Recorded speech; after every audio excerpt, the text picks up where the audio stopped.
The Toronto Maple Leafs have made multiple moves, and in a bit of a surprise, we saw a move regarding David Kemp, but more importantly, Fraser Minton has been called up. So to break that down, discuss what it means ahead of tomorrow night's big matchup against the Vegas Golden Knights. Stay tuned for all that in this episode, but before we get into it, a quick reminder, hit that subscribe button. About 70% of you who are watching are not subscribed to the channel, and we're very close to 14,000 subscribers. If you enjoy the daily Leafs content, make sure to hit that button, and we will be live tomorrow following the game for post-game stream. So tune into that as well. But Darius, a lot to go over today. Most importantly, a couple interesting things here, and obviously they play tomorrow night against the Vegas Golden Knights. A bunch of things are going down, but Fraser Minton, we actually alluded to it yesterday. I guess we predicted it to a degree. I didn't really know it was going to happen this soon, but you can see this here. The Leafs plays David Kampf on injured reserve, retroactive to November 16th with a lower body injury. Fraser Minton gets called up from the Marlies ahead of the team's practice later this morning. So honestly, a pretty big hit to the Toronto Maple Leafs' current lineup. They're already without Austin Matthews, and David Kampf has been playing extremely well as of late. But a few things to go over here, and we can start with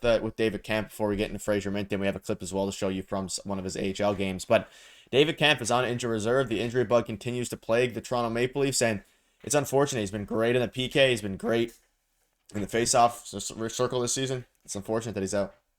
Yeah, I would like to formally apologize to David Camp for trading him all off season and into the preseason because he's been great. And you know what, I was expecting him to play well in that role. It's just that he probably makes a little bit too much, but he's been great. He's been fantastic on the penalty kill and his role on the fourth line center position. And obviously they're going to miss him now, and we don't know exactly how long. It's going to be at least 7 days, at least 3 games, at least 7 days, I should say. It's retroactive to November 16th. So he could be back in pretty short order here, but the fact of the matter is Fraser Minton gets a call up, and we called it, when he was back from injury and he was sent back to the Marlies, we were going to see him at some point with the Toronto Maple Leafs again this season with, injuries happening. We know that they happen. It happens all the time. So I'm glad that he gets a shot with the Leafs. And honestly, I thought, how was he going to go to the Marlies and kind of figure out his game there if he was going to be able to do that after playing in the WHL, and he's been doing just fine.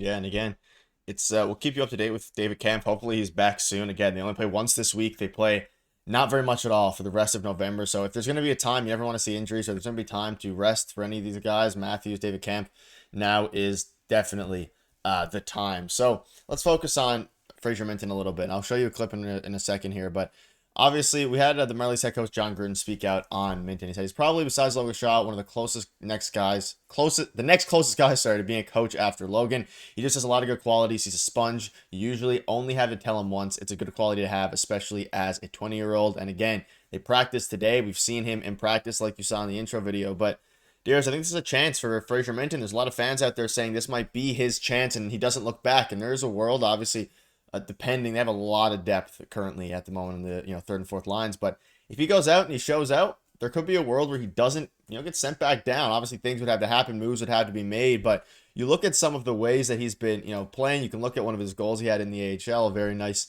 move, a nice goal there. He's adapted to the AHL well in his first year there, and I don't know, he looks fairly NHL ready. Again, we saw it last season in the preseason. Great preseason. Started the season with the Leafs, played I believe 4 games or 5 games before getting sent back, and he hasn't touched the NHL since. No, and again, he's 20 years old, so I think the correct order of doing things would be have him go back to the Marlies at some point when everybody's healthy again, which is going to happen, it sounds like, soon, hopefully. But I think that's what the best course of action is, to have him go back to the Marlies and continue to develop. But there is a world, like you said, where he comes up to the NHL and he surprises, and all of a sudden he is the third line center that they're probably going to have to go out and trade for before the trade deadline, right? Because they're going to need a third line center, or another at least natural center, going into the playoffs. So there is a world where he comes out and he surprises, but based on what we saw last year in the preseason, again, he's added a different dimension to his game in the WHL. He's taken it now to the AHL. He's been playing fine, because I was a little bit worried about how that would translate. He has been great, as you saw there, the video clip of his first AHL goal, and he's got a good shot, right? He added that dimension to his game. He's kind of known as, I think he's going to be known as a two-way center now, and he's going to be a really good third line option at some point, but I'm not sure it's this year. But for the time being, I'm excited to see what he does tomorrow night against the Vegas Golden Knights, and what he's able to bring the Toronto Maple Leafs, because he's going to bring energy, right? It's going to be exciting for him to get into another NHL game. Obviously, we saw him a bit last year, but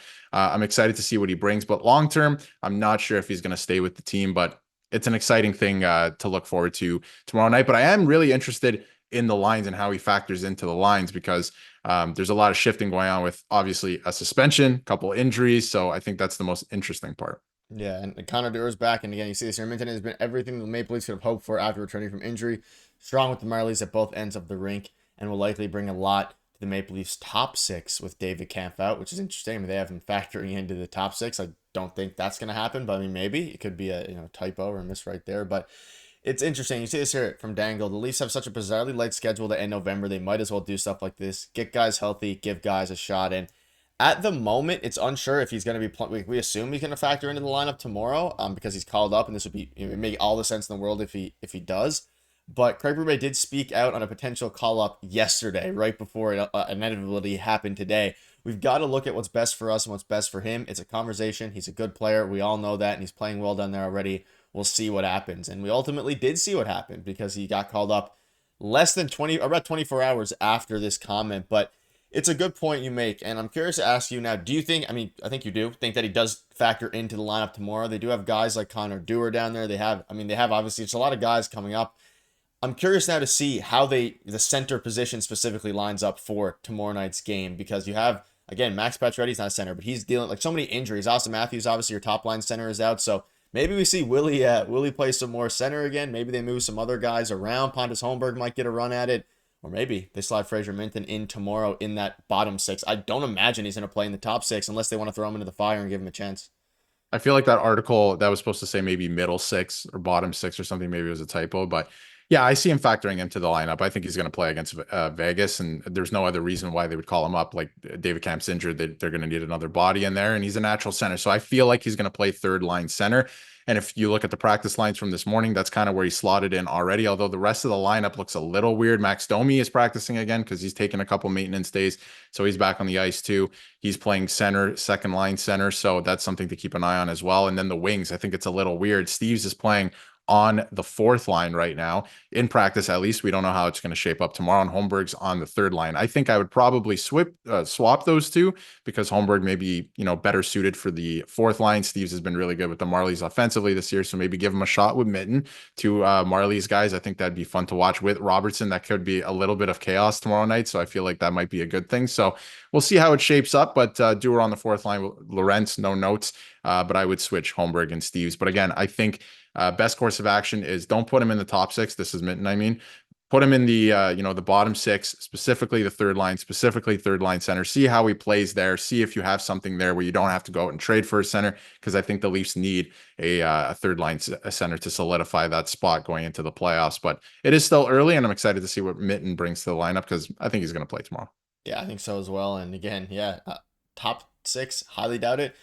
Third line, possible, and most likely. And again, another note here before we wrap up. Benoit is scratched now again. I believe that's a third straight game where he's healthy scratching. Yeah. And it's because everybody else is kind of rolling right now. I mean, the Leafs are playing very well. They're obviously, they're getting up the points. And unfortunately, the Panthers keep on rolling. So hopefully the Leafs can take care of their own business and the Panthers start to lose some games. But that'll wrap it up. Let us know down below what your thoughts are on this. And do you expect Fraser Minton to play tomorrow? I think he will. Excited to see that. See you guys later.